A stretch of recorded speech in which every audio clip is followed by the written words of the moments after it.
Hello everyone, আমি রিয়া। ছোট্ট একটা ব্লগে তোমাদেরকে অনেক অনেক স্বাগত জানাই। আশা করি তোমরা সবাই খুব ভালো আছো, সুস্থ আছো। আমিও খুব ভালো আছি। আমি আজকে যে ব্লগটা নিয়ে চলে এসেছি, আশা করি চারিদিকে এত লাইটিং দেখে তোমরা নিশ্চয়ই বুঝতে পেরেছো কালকে ছিল চতুর্থী। তো সেই চতুর্থীতে আমি আর মা দুজনে মিলে বেরিয়ে পড়েছিলাম একটু ঠাকুর দেখতে। আশেপাশের অনেক ঠাকুর খুলে দিয়েছে শুনলাম, তো সেই ঠাকুরগুলো দেখতে চলে গেলাম। শুধু কালকে ঠাকুর দেখতে বেরাইনি, বেরিয়েছিলাম মায়ের একটা জুতো কেনার জন্য।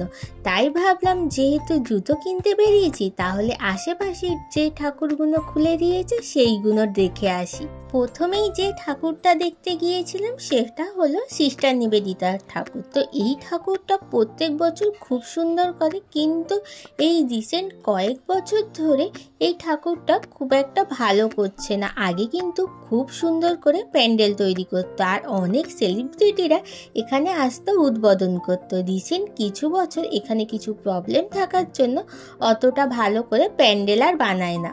প্রত্যেকটা ভালো ভালো প্যান্ডেলে প্রায় সব ঠাকুর চলে এসেছে, আর সবাই ঠাকুর দেখতে যাচ্ছে। কিছু কিছু যেগুলো পাড়ার প্যান্ডেল, সেইগুলোতে দেখলাম সবে ঠাকুর আসছে। সিস্টার নিবেদিতার ঠাকুর দেখা হয়ে যাওয়ার পরে সোজা চলে গেলাম পলাশীর তলার এসবি পার্কের ঠাকুর দেখতে।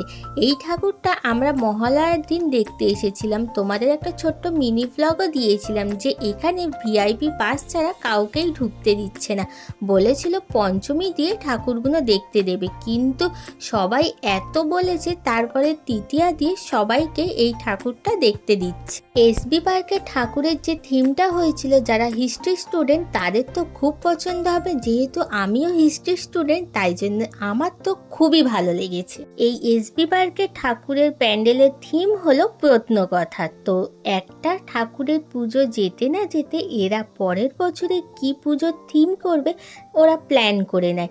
এখানে যেসব জিনিসগুলো বানিয়েছে সবগুলোই সিমেন্টের তৈরি করা, মানে অনেক দিন আগে থেকেই ওনারা বানাতে শুরু করে দিয়েছিল।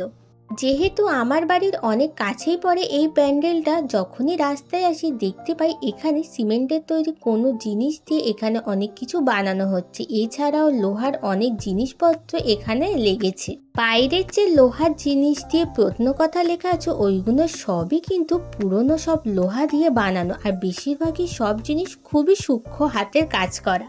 প্রাচীনকালের যে পাথরগুলো ইউজ করা হতো, তাছাড়া এখানে বিভিন্ন যে বই আছে সেই বইগুলো সব এখানে ভালোভাবে সাজিয়ে রেখে দিয়েছে। এখানে যখন আমরা এসেছিলাম কালকে, তখন বিভিন্ন জায়গা থেকে রিপোর্টাররা এখানে নিউজ করতে এসেছিল।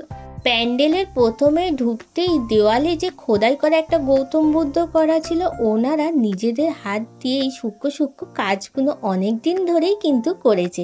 এর সঙ্গে ঠাকুরটাও খুব সুন্দর করেছিল। আমার প্যান্ডেলটা এতটাই পছন্দ হয়েছিল, আর কিছু কিছু জিনিস ভিডিও করতে আমি বাকি রেখেছিলাম, তাই আমি প্রথমে একবার ঢুকেছিলাম, আবার সেকেন্ড টাইম আবারও ঢুকেছিলাম। প্যান্ডেলে ঢুকতে প্রায় অনেকক্ষণই সময় লেগেছে। বুঝতেই পারছো কতটা ভিড় হয়েছিল। সামনে থেকে তো দেখে মনে হচ্ছিল যে অল্প ভিড়, কিন্তু এই প্যান্ডেলটা যদি আমরা ষষ্ঠী সপ্তমীতে দেখতে আসি অনেকটাই ভিড় হবে। এছাড়া তো সবাই জানো মহালয়া দিয়েই ঠাকুর দেখছে যাদের ভিআইপি পাস আছে, আর বেশিরভাগ সবাই জানে যে বৃষ্টি হবে, তাই জন্য সবাই তৃতীয়া চতুর্থী দিয়ে বেরিয়ে পড়েছে ঠাকুর দেখতে। ঠাকুর দেখা হয়ে যাওয়ার পরে ভাবলাম কি খাবো, তো একটা দোকানে গিয়ে প্রথমেই একটা আইসক্রিম নিয়ে নিলাম চকলেট ফ্লেভারে। সেই আইসক্রিমটা খেতে খেতে এই এসবি পার্কের কাছাকাছি আর একটা খুব সুন্দর প্যান্ডেল করে প্রত্যেক বছর, কিন্তু এবছর একটা নর্মাল প্যান্ডেলই করেছে, তো সেই প্যান্ডেলটা দেখতে চলে গেলাম।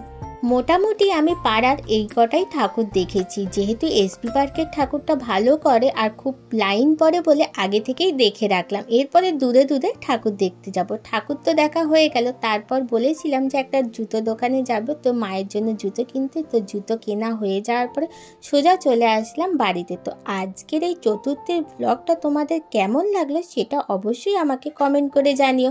টাটা।